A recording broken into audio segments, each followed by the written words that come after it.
Hey peoples, it's me Tristan, and this is another battle report for the Ronin game. And this time around, me and Mr.V are gonna play the defend the village scenario. One of us has to defend the villagers and the other has to, well, slaughter all the villagers. So let's take a look at our warbands. And we start off with my warband, and it's again the Bandits. Here I've got a leader. I gave him the powerful attribute that gives +1 to all attack rolls, and the fast attribute that gives him +1 to initiative rolls. That'll make him a good fighter, I hope. If Mr.V gets his hits in first, I'll be doomed. So for the first time I'm gonna try and use the Gashira. He's basically a lieutenant miniature for the bandits, and I gave him medium armor and the powerful attribute, and also the Naginata. He's a pretty tough fighter. Then to flesh it out, I'm gonna take 2 bandits, no upgrades, a peasant with a Yari, it's a spear, and that gives extra initiative. With the points that were left over, I took 2 peasants. So this is my 100 points of bandits. So Mr.V really didn't change his warband. Like before, he has a sensei with fast and intuition upgrades, senpai with only the intuition upgrade. Intuition gives 1 extra defense token. The third senpai is with the fast attribute that gives extra initiative. And as this is the defend the village scenario, we determine that Mr.V is the defender. So for every 25 points you have to take 1 villager. As we played 100 points, we're having 4 villagers that Mr.V needs to protect. So let's get on with the battle report.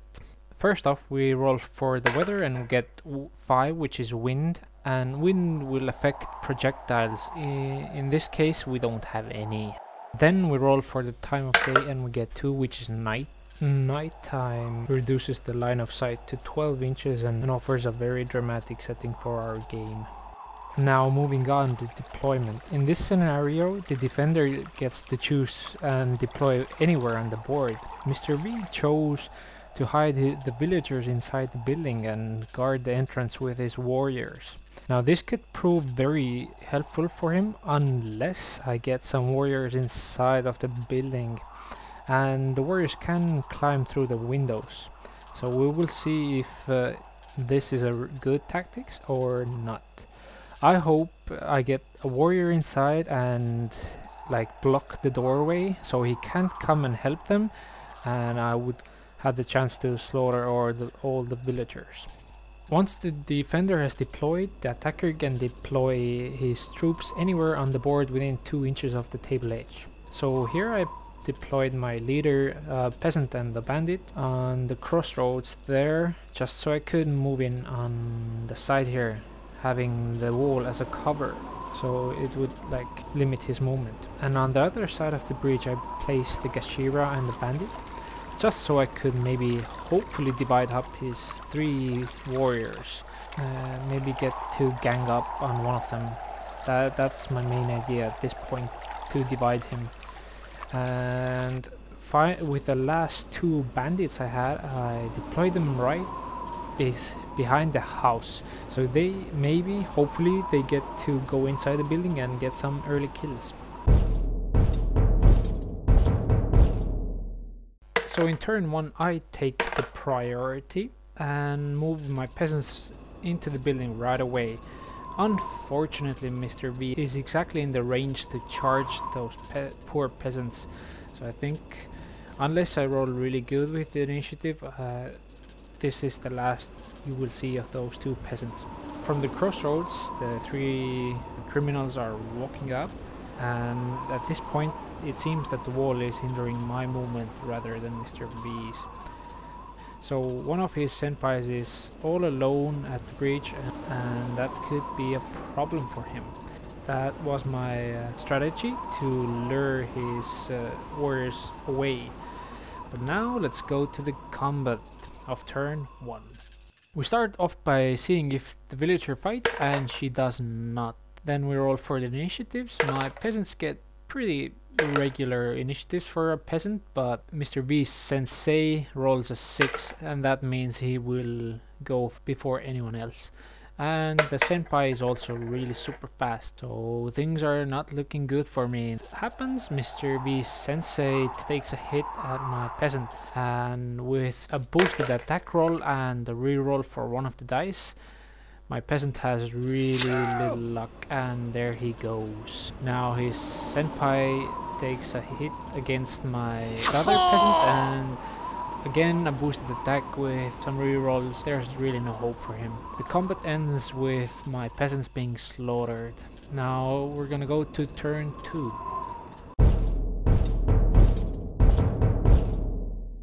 We start off by rolling the priority and Mr. V gets it, and then I have to take a morale check, which I fail, but the bandits have this special rule that when a model is close enough to my leader, I can remove him to automatically pass a failed morale test. So I try that and remove one of the peasants that I had there. And then in the movement phase, we both move into positions that we could attack in the next turn. So my bandits group up in this semicircle at the breach, and one of the bandits actually move up behind the house to again jump through the window and maybe go get a few kills on the peasants. But Mr. V leaves one of his senpais in the building to protect them.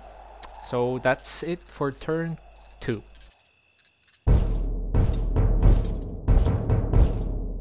So in turn 3 I managed to take the priority. Thanks to this, I get to gang up on his senpai.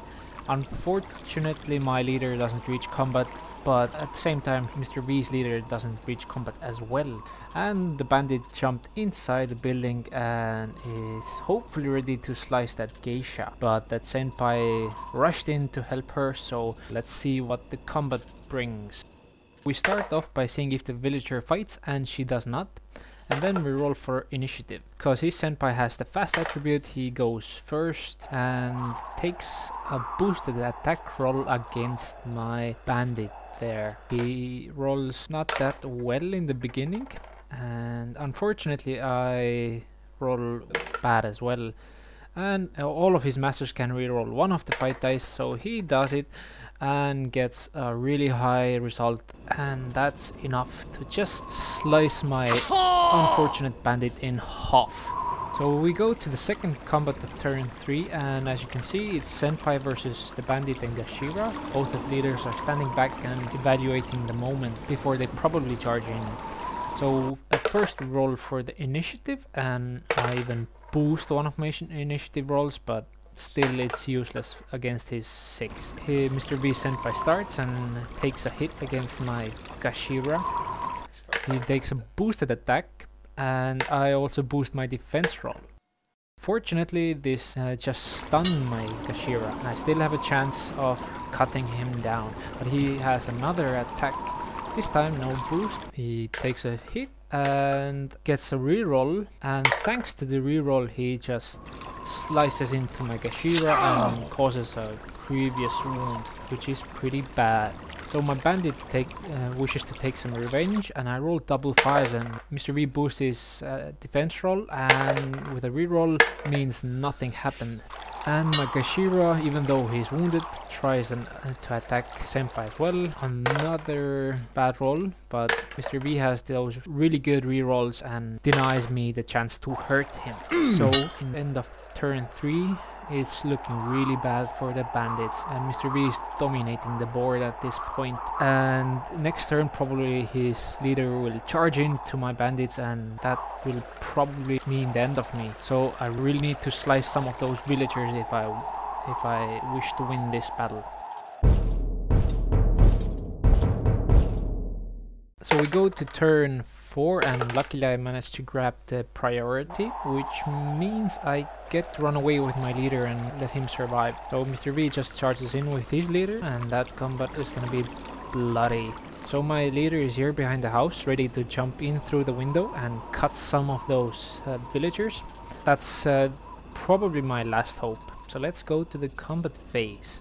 As my bandits are stunned and wounded, he wins the initiative almost by default and takes a hit against my Gashira. Luckily the first one does nothing thanks to my armor and boosted defense, but the second roll is enough to cause a wound even with my boosted defense roll and cuts down my Gashira.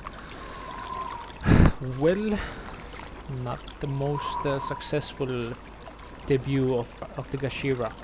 So his senpai takes a strike at my bandit, rolling double sixes, which is enough to decapitate my bandit. So I've got only the leader left, and he's ready to jump through the window and hopefully kill a few villagers to offer me a chance for a tie. So let's see if Lady Luck decides to join me on turn 5.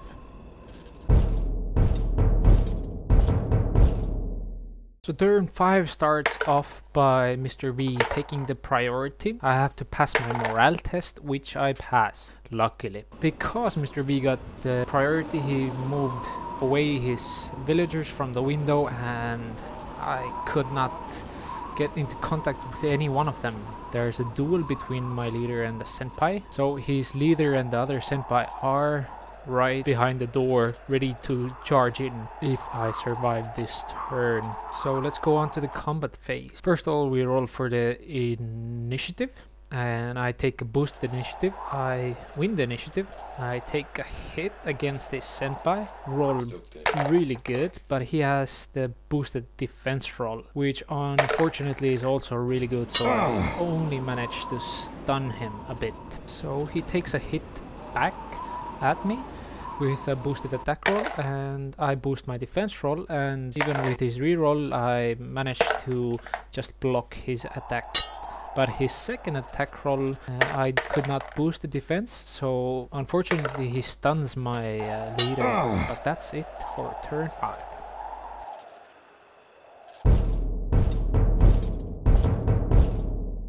Turn 6. But still, Mr.V takes the priority, and without anything I could do, he gangs up on my leader with all of his sword masters. We've got nothing else to do but roll for the initiative.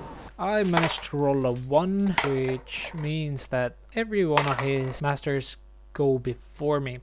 So his faster senpai takes a hit at me, but luckily I'm gonna boost my defense roll.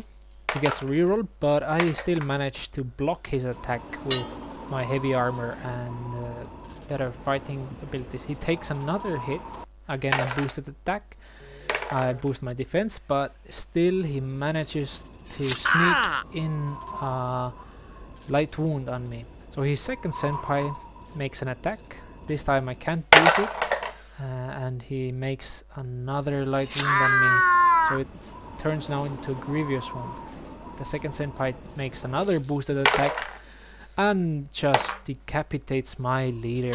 So the knight is saved by the masters of the sword, and Mr.V is the winner in this game. It was a fun game, yet I feel I was the underdog. I really need to get my archers painted up. So me and Mr.V are probably gonna do at least one more battle report for Ronin. Yes, here's the handshake, and thank you for watching. Keep it safe, and I will talk to you in the next one.